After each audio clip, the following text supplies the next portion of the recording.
Dee, thank you so much for coming in. I've been looking forward to it. Now, you train people to speak in public, which in itself I imagine is quite a task. But you say that most people have these things called monkeys. You call them monkeys. Yeah, for sure, yeah. On their shoulder. Explain a little bit more. Well, the public speaking monkeys are the little voices in people's head that say something like, you're rubbish, or you're stupid, or, everyone's going to laugh at you. And they're often from childhood, and they're worries that we carry through with us until we sort them out, if we ever do sort them out. And they can really impact on people's public speaking. And part of the reason people hate public speaking more than a lot of things is because there's nowhere to hide. So with other parts of your life, you can kind of hide away from your monkeys, but when you're speaking, they're there. You can't get away from it. There are a few techniques that you can use, presumably, to get over the apprehension of public speaking. Yeah, I teach people the taming the monkeys technique, so that they go through a series of exercises in order to overcome their monkeys. But it's quite a serious piece of work. We have a bit of laugh as well, but it's addressing some of the issues that they've carried with themselves from childhood, but they don't realise that. So it's quite deep work, really. What makes a really good public speech then? Let's talk about in business. What is it that's necessary to engage your audience? I think it's twofold. So firstly, I always say the first thing to do is to address the monkeys. Because if you've got monkeys, you're so busy worrying about yourself, you don't think about the audience. So if I was sat here with lots of monkeys, I wouldn't even listen to your question. I'd be going, I hope I look all right. Is this okay? What's going on here? Am I going to say the wrong words? And so the very, very first thing, and the thing that probably makes me slightly different to other people, is that I always think about taming the monkeys first. And then you can just be yourself. The second half is then making yourself a reasonable or good presenter so that you can actually present your information in a way that the audience can understand. Is that body language? A number of things. Yeah, I mean, actually the monkeys affect your body language as well. So if you've got lots of monkeys, you can probably tell people that are, doing the defensive body language. They don't know they're doing it, or they might be nervous and playing with bits of jewellery and stuff like that. Hopefully I'm not doing that now. So yeah, you can tell, but people don't consciously know they're doing it. They're doing it unconsciously. So as soon as you get rid of the monkeys, the body language definitely improves. But then there's things they can learn on top. You've made me so self-conscious right now. I make myself self-conscious now. There's a structure that you're told at public speaking school, which is essentially you tell them what you're going to tell them it, and then tell them what you've told them. A little bit more to it than that, I'm guessing, to do a really good Yeah, I'd say so. I mean, I teach people a format that has 4 steps involved in it. And the first thing before you even get going on tell them what you're going to tell them is, and I think this is missed out most of the time, is why are you even speaking in the first place? So you should have a really good reason as to why they want to listen. And I think probably if you just sort of say, I'm going to tell you about the 4 tips of blah, why? I think you've got to say, first of all, are you interested in saving time, saving money, and getting some of the latest news on topic X? And then hopefully they'll do what you just did, which is nod and go, yes, I'd like to hear more about that. And then you can go, well, let me tell you, this is what I'm going to talk about. So I think you've got a sales job to do. And I think more and more in this environment where people are short of time, they only want to hear for a sort of little sound bites. You know that.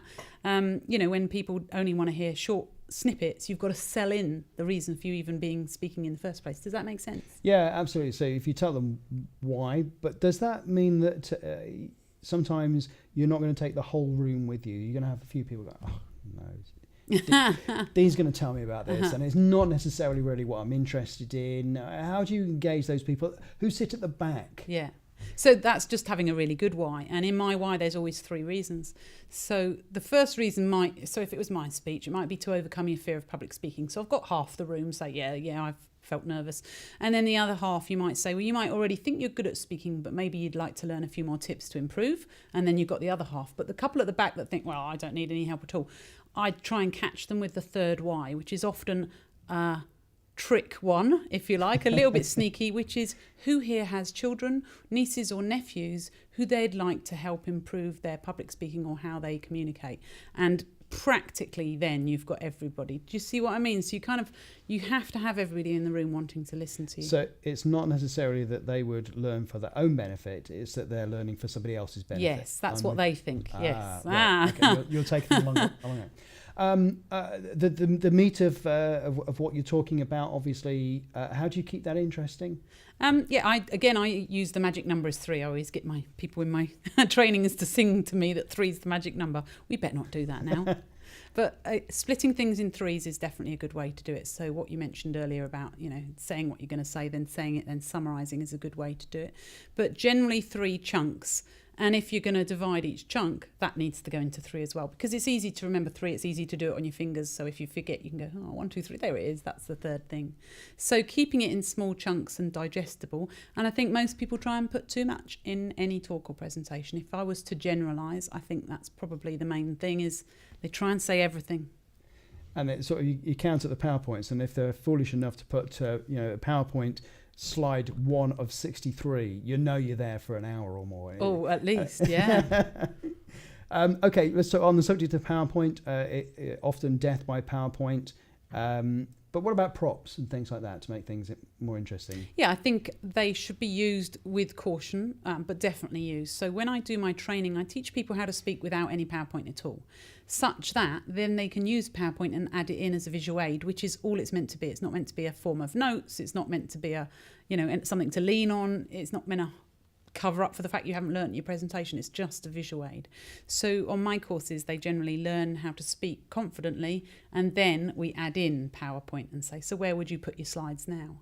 And in terms of props, the same. You might not need PowerPoint at all. So you might just bring along a book or I bring my wooden monkey with me most of the places I go, or a foam banana, whatever it is. But I would caution people to use relevant props. I've seen people in businesses try and stand out, but it tends to sometimes be for the wrong reason if it's not on message.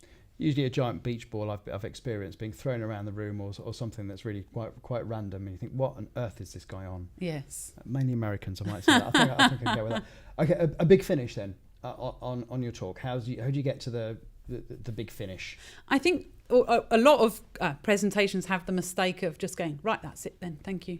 So they've done all their good stuff and then they don't know how to end it. So a big finish is a good thing. You've obviously got your questions at the end normally. I was going to come to that, yeah. And what you want to do is, in the structure that I teach, is how to come back into control after you finish the questions. Because you can't finish on questions because there's always a Doris in the room who's been there. We tried that 2 years ago and it doesn't work. Or there's always someone with some less than positive input. And if you allow your presentation to finish there, that's it. All of your good work that you've done is kind of a bit wasted. So really you want to grab back the audience. So that is in the technique, which is before I wrap up, has anyone got any questions? You open the floor to questions. That could be 20 minutes. It depends what you've planned. And then you go, so in order to wrap up then, and then I teach 2 things. To do a negative sentence of what happens if we don't do what you're suggesting, and a positive sentence when we do. So for example, if you don't choose to improve your presentation skills, that's fine, but you may not get as many clients as you are after this year. But when you choose to just spend a little bit of time every day improving your presentation skills, just imagine how many more clients you can win and the quality of those clients that you're going to reach. Something like that, a bit of a negative and a bit of a positive. And that kind of reminds people of what you've previously said in the presentation. That is a brilliant place to stop. Dee, thank you so much for coming in. Thank you. Thank you very much.